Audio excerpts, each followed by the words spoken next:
Assalamualaikum warahmatullahi wabarakatuh. Alhamdulillah wa syukrulillah ala ni'matillah la hawla wa la quwata illa billah. Assalatu wassalamu ala rasulillah. Amma ba'du. Alhamdulillah pada kesempatan kali ini kita bisa melanjutkan lagi ya tadabbur kita, taklim kita, tadzakur, ta'amuk. Pada kali ini saya akan masih menyampaikan terkait dengan jihad ilmu, yakni perjuangan untuk menggapai dan mendapatkan ilmu. Itu sesuatu yang harus diperjuangkan. Makanya beberapa hal saya sampaikan terkait dengan jihad ilmu itu karena memang tanpa perjuangan yang sungguh-sungguh ilmu itu tidak akan didapat. Jadi kalau kita sudah membicarakan berbagai hal lain, sekarang saya akan menyampaikan bahwa salah satu kunci kalian semua itu bisa merubah nasib. Ya, nasib itu Allah yang menentukan. Tapi salah satu ikhtiar untuk agar diberikan nasib yang baik itu adalah menjadi orang berilmu. Itu betul itu. Karena apa? Karena begini. Orang yang berilmu itu secara naluri, secara alami akan muncul rasa ingin menyampaikan sesuatu. Jadi misalnya saja kamu itu kebingungan terhadap sesuatu, maka orang yang berilmu itu tiba-tiba bisa percaya diri untuk menasihati, membenarkan, memberikan nasihat yang benar. Itu kalau punya ilmu. Walaupun kalian itu pendiam, tapi kalau kalian punya ilmu, kalian akan percaya diri. Itu secara naluri loh ya. Karena gini contohnya itu. Misalnya saja, saya bertanya sesuatu dan kamu semua nggak ada yang bisa jawab. Hanya ada satu anak yang bisa. Walaupun anak itu pendiam, pemalu, dia akan percaya diri karena dia bisa jawab. Sehingga orang yang berilmu itu secara naluri dia akan punya kepercayaan diri. Sebaliknya, orang yang tidak berilmu itu kepercayaan dirinya akan hilang. Ditunjuk maju ke depan kelas saja grogi dan ketakutan. Padahal dia itu mungkin orang yang gembelengan, tapi suruh maju nggak bisa apa-apa, keder juga dia. Karena itulah maka orang yang punya ilmu pengetahuan, kalaupun kalian itu pemalu, pendiam, itu kalian tetap akan menjadi percaya diri. Ketika semua yang lain tidak tahu dan dia harus menyampaikan, maka dia menyampaikan. Yang tadinya dia pendiam, nggak berani menyampaikan, dia akhirnya berani menyampaikan karena ilmu. Sebaliknya orang yang bergaya macam-macam, tetapi dia ketika ditunjuk tidak bisa, dia akan hilang kepercayaan dirinya. Jadi kalau kamu bertanya, lalu gimana Pak agar kita itu bisa muncul kepercayaan diri? Ya dengan berilmu. Kalau kalian berilmu, kalian akan percaya diri. Itu secara naluri begitu. Yang kedua, orang yang berilmu itu mesti akan dicari. Karena akan ditanya orang. Akan ditanya orang. Jadi kalau ada orang kesulitan, datang saja ke saudara ini. Datang saja ke teman ini. Nggak PR yang nggak bisa, maka akan mencari yang bisa. Jadi dia akan dibutuhkan orang. Jadi agar kamu dibutuhkan orang itu sebenarnya nggak usah aneh-aneh. Kamu belajar yang tekun, suatu saat kamu akan dibutuhkan orang. Itu seperti itu. Karena itulah berbagai masalah itu solusinya ya ilmu. Maka kalian itu harus mencari ilmu. Dan itu memang sudah difirmankan oleh Allah Subhanahu wa taala. Jadi dalam surat Al-Mujadalah ayat 11, A'udzubillahi minasyaitonirrajim, kalian sudah sering mendengar ya. Yarfa'illahu alladzina amanu minkum walladzina utul ilma darajat. Yarfa'illah, Allah akan mengangkat alladzina amanu minkum waladzina utul ilma, orang-orang yang beriman di antara kalian, wa utul ilma, dan diberi ilmu. Jadi iman plus ilmu. Orang yang diberikan keimanan dan ilmu diangkat berapa? Darajat, banyak derajat. Itu Allah sendiri. Maka kalaupun kamu itu nggak punya apa-apa, kalaupun kamu itu berasal dari kampung yang sangat pelosok, kalaupun kamu itu berasal dari keluarga yang mungkin tidak berpengetahuan, tapi kalau kamu berilmu akan diangkat derajatnya oleh Allah Subhanahu wa taala. Itu betul. Itu seperti itu. Jadi ilmu itu akan menjadikan orang yang punya ilmu itu membubung tinggi. Dia akan naik derajatnya. Itu nggak usah macam-macam. Orang kan ada dihormati karena keturunan, tapi kan kamu nggak bisa mencari karena kamu terlanjur lahir, ya toh? Oh, kamu anak presiden, melu terangkat, tapi kan nggak mungkin kamu sudah lahir dan bapakmu bukan presiden. Aku kepengen lahir saja dari Bu Presiden, nggak mungkin. Kamu lahir di kampung pelosok, daerah maju blas.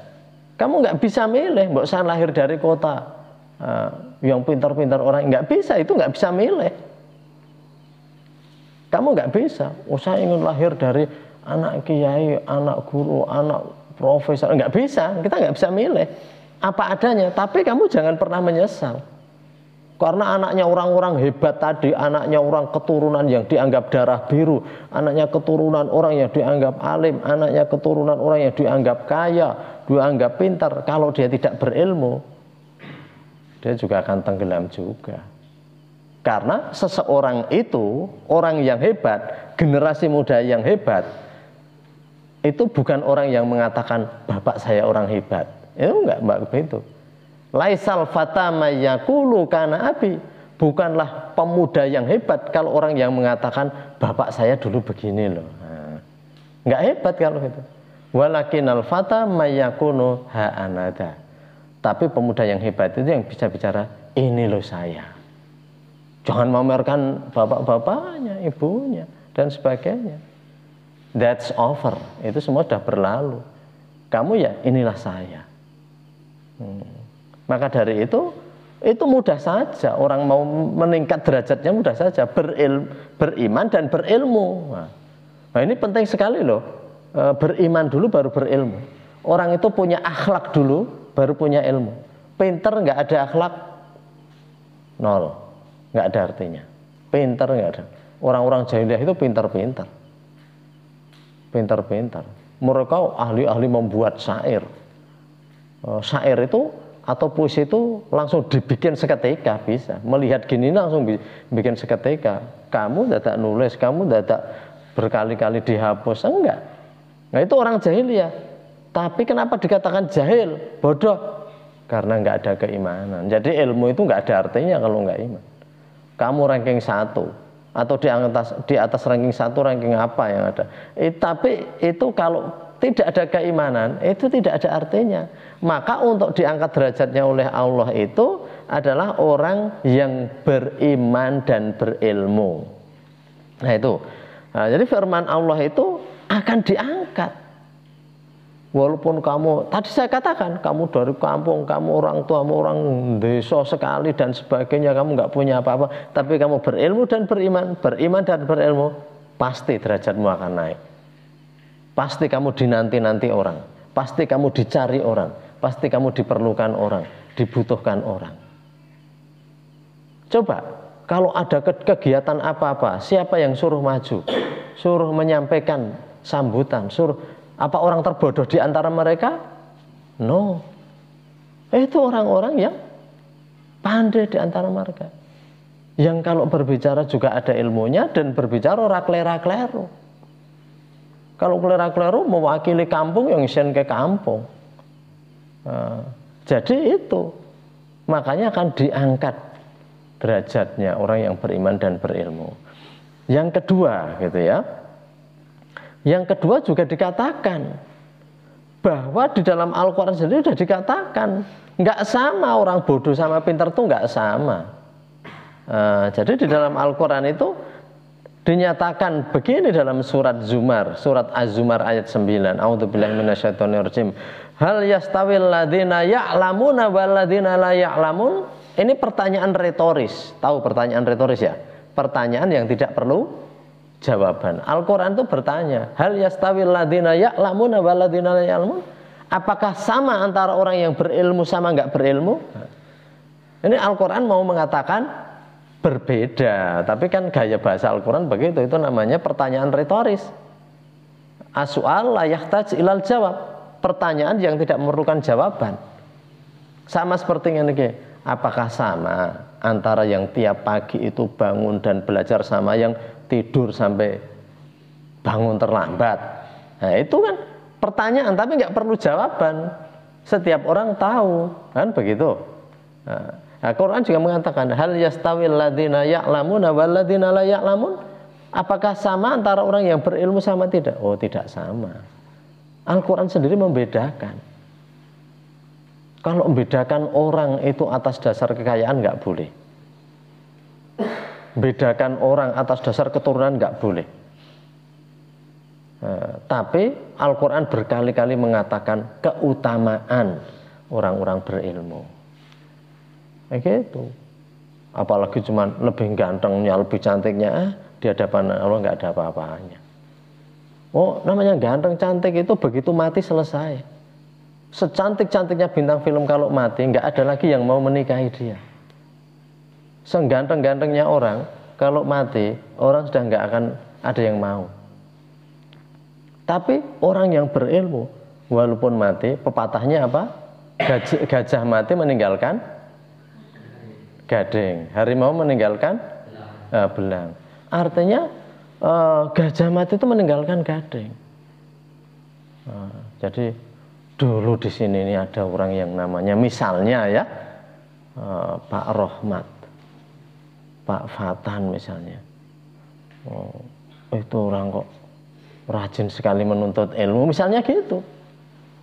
Nah, harimau meninggalkan belang. Dulu di sini ada loh, namanya si Fulan. Jan blas ora tau gelem sinau. Bodone kuadrat. Bodoh kok kuadrat. Jahil murokab namanya. Dalam bahasa Arab ada jahil murokab, bodoh kuadrat. Jadi kembali ke tadi itu ya, hal yastawil ladzina la ya'lamuna wal ladzina la ya'lamun. Kemudian kenapa orang-orang berilmu itu menjadi punya kedudukan yang tinggi derajatnya? Al-Quran juga menyebutkan di dalam surat An-Nahl ayat 43 yang disebutkan a'udzubillahi minasyaitonirrajim was'alu ahla dzikri in kuntum la ta'lamun. Artinya apa? Was'alu ahla dzikri, tanyalah orang-orang yang berilmu kalau kamu tidak tahu. Perintah Al-Quran. Nggak ada tanyalah orang-orang bodoh kalau kamu tidak tahu, enggak, malah kecemplung jurang itu, terperosok. Kalau bodoh menasehati, itu menyesatkan. Dia sendiri sesat, ikut menyesatkan orang, namanya dzallu wa adzallu. Orang yang dia sendiri sesat, pura-pura nasihati, sisan sesat sisan, dzallu wa adzallu. Maka perintah Al-Quran, was'alu ahla dzikri in kuntum la ta'lamun. Tanyalah orang-orang yang berilmu kalau kamu nggak tahu. Kamu bingung ngerjakan apa-apa kan mencari Mas Yusuf. Mas Yusuf pergi saja kamu bingung kalau ngerjakan PR dan yang nggak lain tahu. Itu gunanya berilmu. Kenapa kamu nggak nyegat orang di jalan itu? Wong sing donang sawah kowe. Ya karena kalau takone ya belum mesti ngerti. Karena bidangnya berbeda. Ya takoni ahli sawah iya, tapi takoni rumus-rumus fisika gimana nggak tahu. Nah, makanya kamu mencari Mas Yusuf, pergi saja ditunggu. Nah, itu kalau orang berilmu itu ditunggu-tunggu kedatangannya, ditunggu-tunggu. Perintahnya fas'alu ahla dzikri in kuntum la ta'lamun. Tanyalah orang-orang yang berilmu kalau kamu itu tidak tahu. Jadi itu loh. Sehingga apa? Sehingga kalau kamu itu rajin belajar dan oleh Allah dikaruniai ilmu, tapi kamu sebelumnya didasari dengan keimanan, insya Allah kamu itu akan membubung tinggi, ya. Menjadi pribadi yang membubung, bukan pribadi yang tenggelam, bukan pribadi yang terperosok, tapi pribadi yang menaik gitu ya. Dan ini Rasulullah yang bersabda ini, bahwa matinya orang yang berilmu itu adalah sebuah bencana. Matinya orang yang berilmu itu adalah sebuah kesedihan. Karena apa? Itu berarti Allah mencabut ilmu. Nah, karena ada hadisnya itu dalam Sahih Bukhari, innallaha la yanzi'ul ilma intiza'an. Allah itu tidak mencabut ilmu itu dengan cara ilmu itu hilang, gimana caranya, enggak. Tetapi Allah mencabut ilmu biqabdil ulama. Walakin Allah yaqbidul ilma biqabdil ulama. Tapi Allah cara mengambil ilmu dari masyarakat, dari sekelompok orang, dari umat, dari bangsa, dari kaum, dengan cara mematikan para ulama. Kalau ulama mati, maka ilmunya itu akan hilang. Karena itu ketika orang masih hidup, tuntutlah ilmu itu. Carilah ilmu dari orang-orang yang tahu. Jadi contohnya gini, di sini umpamanya ada ulama yang pintar ilmu falak, menghitung caranya perbintangan, ini sudah masuk hari raya, tidak menghitung sendiri. Tiba-tiba beliau itu meninggal dan yang lain belum belajar, maka ilmu itu akan ikut hilang. Mengumpulkan ilmu itu lama. Kamu belajar saja 3 tahun itu baru dapat sedikit. 6 tahun ya agak banyak. Nanti 9 tahun agak lumayan. Nanti terus 12 tahun dan seterusnya. Itu ilmu itu dikumpulkan begitu itu. Dan kalau orang itu meninggal, ilmu ini belum tentu diserap oleh orang lain. Karena itu kalau Allah mau mencabut ilmu dari sekelompok masyarakat, dari sekelompok manusia, sekelompok kaum, maka dengan cara mematikan ulamanya. Coba ulama itu mati beberapa, sudah habis. Maka negara-negara itu mengamankan orang-orang yang ahli-ahli dalam bidang ilmu-ilmu yang langka itu betul-betul dijaga. Karena kalau mereka mati, bingung negara itu. Coba orang yang ahli tentang perhitungan, persenjataan, ahli tentang antariksa macam-macam, kalau meninggal, negara bisa bingung. Ya ini kalau dalam Islam mestinya yang namanya orang alim yang dihormati itu ya yang itu apa tadi beriman dan berilmu. Jadi kesimpulannya begini, untuk kali ini kesimpulannya adalah bahwa kalian menuntut ilmu itu adalah berjihad. Tuntutlah ilmu sungguh-sungguh. Yakinlah bahwa dengan ilmu itu Allah akan meningkatkan derajat kita. Karena orang yang berilmu itu beramal juga bisa lurus, bisa benar. Banyak orang tertolak amalnya karena nggak punya ilmu dalam beramal. Sholat itu tuntunannya begini-begini kok dia begitu, salah. Zakat tuntunannya begitu, dia begitu, dia berbeda, salah lagi. Beramal saja belum tentu diterima karena ilmunya nggak punya. Maka dari itu kalian belajar itu sungguh-sungguh, sungguh-sungguh, camkan ilmu sebagai bekal hidupmu. Kamu kalau sudah tua nanti ditanyai anakmu, dan kamu akan malu kalau setiap dijawab anakmu kamu nggak bisa. Anakmu akan tanya, jane bapak ini biar ranking piro toh pak? Boleh, malu. Anaknya pun nggak bangga. Anakmu nggak bangga sama kamu kalau kamu nggak punya sejarah yang baik. Tuntut ilmu benar-benar, gitu ya. Insya Allah itu camkan ya. Demikian semoga menjadi tadzkirah, peringatan bagi saya dan kita semuanya. Ada khilaf mohon maaf. Nastaghfirullah li wa lakum. Assalamualaikum warahmatullahi wabarakatuh.